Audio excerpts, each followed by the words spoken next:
Welcome back to Business Morning. Women account for about 75% of the farming population in Nigeria, both as farm managers, primary owners, and suppliers of labor. And like most sectors, agriculture has its own share of gender-related inequalities.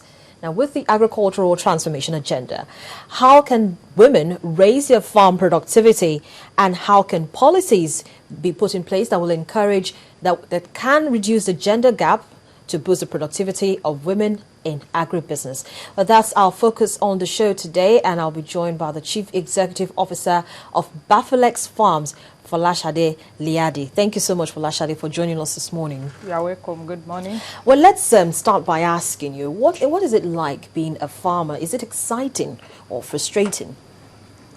Well, it's good to be a farmer, especially a female farmer. You know, it's interesting when you find yourself in the midst of the men doing the same thing the men are doing, which indicate that what the men can do, the women can also do it better. Okay. So it's interesting being a female farmer. But is it frustrating? Has it been frustrating in any way? Yeah, due to the government policy, it's frustrating. You see, they make noise every now and then that this is available for the farmers, that is available for the farmers. But at the end of the day, you wouldn't get access to it. That's when you say you wouldn't get access to it. Are we talking about the females, as in the women? The females, especially. All farmers, both the male and the female. But most especially the females. You know, when they are taking policy, they left the female out of it. So most policies are taken by the male farmers and so forth. And again, when you hear about these billions of naira given out to the farmers, you hear about it, but you don't have access to it. If actually the government are releasing the fund, it's going to the political farmers. Okay, so we'll get to that in just a minute. All right. What kind of farming are you into? Are you into poultry farming, fishery, or core farming? That's the crop and cash tuber kind of farming. I'm into fishery and poultry farming. Okay. Yeah. So what has it been like in this subsector? Oh, well, it's interesting anyway, but it could be frustrating in terms of the governments not coming to our aid in terms of needs. Like about 2-3 years back, I have a drastic experience in my farm due to the flood that came in July 10, about 2011 or so. That flood. Okay. Yeah, the flood was so much that it destroyed almost everything I have in that farm, and I lost about 90% of the birds I have. Yet, government did not even come up to my aid. Did you make a complaint to say that you actually had this challenge? Yes, I do. They keep telling me I should do this, I should do that, I should do this, I should do that. And at the end of the day, nothing was forthcoming. I actually went to the society I belong to. They said they are going to do something about it. Could it be that probably you didn't have enough evidence? You see, because you see, a lot of times these problems actually come up, when they feel that the person that they're dealing with doesn't have proper documents put together to show that this business is actually a registered one that has the support of the association. And so you probably will be facing so much bureaucracy. That's the government putting up a red tape, for you to get access to this fund if your documents are not properly put in place. So are your documents actually done in such a way, in a proper way, that will ensure that you get the necessary assistance from the government?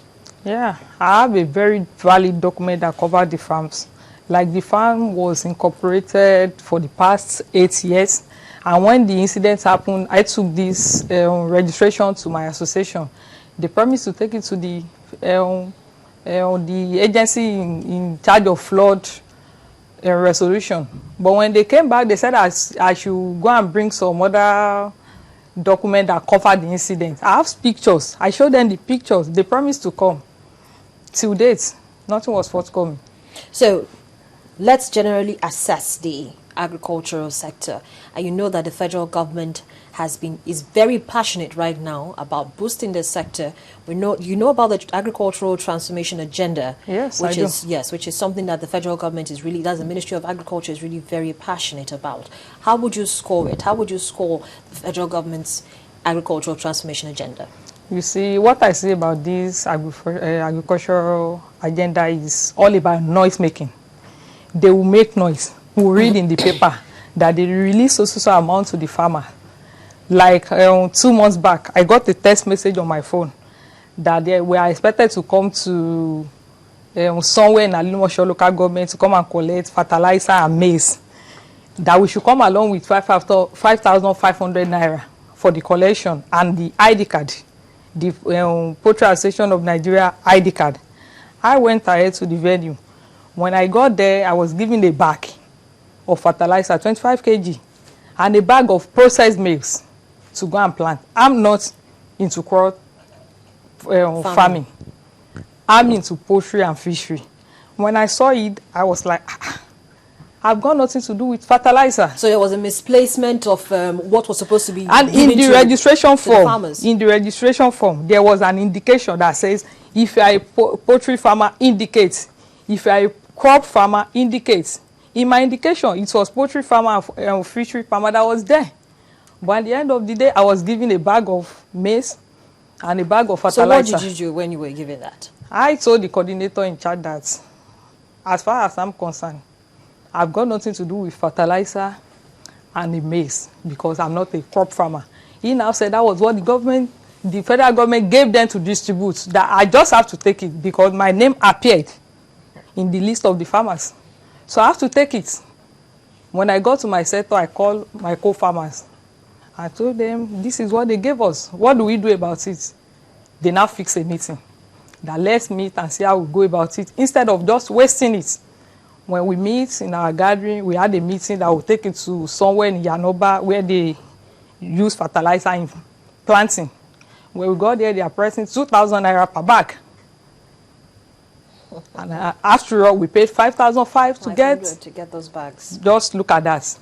And now, the next thing, we saw it in the paper the next day that they've given fertilizer, they've given maize to farmers in Lagos State. But if you had this challenge, who did you report the matter to, apart from the people who are actually disbursing this fertilizer and seeds? Because you see, the federal government, as much as possible, is trying to make things easy for farmers and has, as much as possible, reduced the amount of middlemen that we have with the introduction of the e-wallets and the rest of it to make subsidy to fertilizer much easier. So if you had this kind of challenge and you know that you spoke to the people who were supposed to be, distributing and disbursing this farm inputs and all the rest of them, did the association actually take it a step further to try to see if they can meet with the state commissioners with the state commissioner for agriculture? Yes, we do.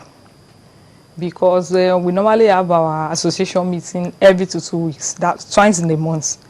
So when we had the next meeting after the disposition of the maize and the fertilizer, we have to go through the middlemen between us and the government. We cannot go directly to the government and tell them this is what we are encountering. We have our leaders as well that are representing the association.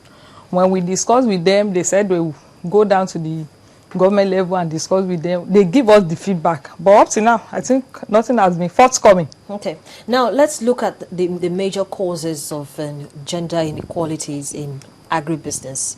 Is it because first and foremost you're a woman and everybody feels that you're not supposed to be in the farm, whether you're doing fishery, you're doing poultry, or you're actually doing, getting down and dirty and putting your hand inside the soil and fertilizer and the rest of it to mix it? So why do we have this gender? Because I think that you correct me if I'm wrong, we know that we know our onions. We're always the ones in the kitchen. Yes. We know the kind of crops we want to be seeing, the kind of tubers of yams and cassava and rice and maize that we like to see. So we are supposed to be in a better position to be in the farms, but then we still have this issue of women being treated differently from men. So what's actually the cause? Yeah, from my experience, what I actually feel is that most of the decisions are taken by the men. And, in the olden days, the women take care of the domestic work, while the husband and the sons go to the farm and do the farming job. Okay. So they feel the same thing should still be operating, that we don't really have much to say when it comes to taking decisions. And you see, in most of the times, the leaders we have, they are most men. But we're having more and more women included in the, government. But not so much in the agri sector. We are not having much in the agri sector. That's another problem we are facing. So whatever the men says is the final, which is not supposed to be. Okay, so because they are not giving enough opportunities to the women to voice out their mouths. Well, would it be that women do not have women do not know how to properly express themselves in terms of telling the men that we can do this a little better than what has been obtained now. What I just discovered is that the few women are more lenient when it comes to taking actions. Lenient. Yes. Lenient against, lenient as regards. If you are there, you will not be able to voice out your intention. You won't be able to speak the mind of the people, unlike the men. That is what I feel. We know that there are about 75% of the women population who are actually active farmers. Maybe not in the urban area, in the villages, in the rural areas, we have 3/4 of the farmers being women. Yes. And now, if we have women making so much input, why is it difficult for the men to take whatever decisions or whatever suggestions that they make? You know, the men believe they are the head, and in every aspect, they still want to remain the head. So they don't really want women to come up when they are taking decision, when you are discussing about steps to take, when they are discussing about the hazard of the business. So let's look at how easy it is now that we know that most men feel that they are the head and that they want to take the decision. Yes. Is that what also affects women getting access to land to farm their produce? You know, the requirements from the government is on the high side. If a farmer wants to get an access to, let's say, an acre of land, that's 6 plots, they will ask the farmer to go and bring collateral of a house that doesn't have a free eye, a house at Lekki. You know, it could be frustrating at times.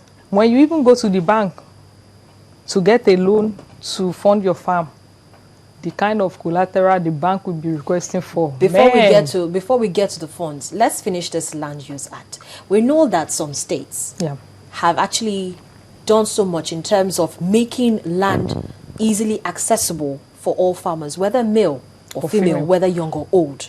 You should be able to access land as long as this is what you have clearly stated it's going to be used for. Now, are you aware of such things that the state government is doing in terms of land use for farmers who want to actually either plant or do fishery or do poultry? Are you aware? Yes. And I'm very sure Lagos State has something like that. I've been to 2 of their sites. So why aren't people actually taking advantage of this? Why do people still want to go outside? Because you see, it's a form of protection for you if the state is actually giving you this land. So why do people still insist on going outside of that particular site that has been provided by the state government to farm? You know, maybe people outside are seeing it as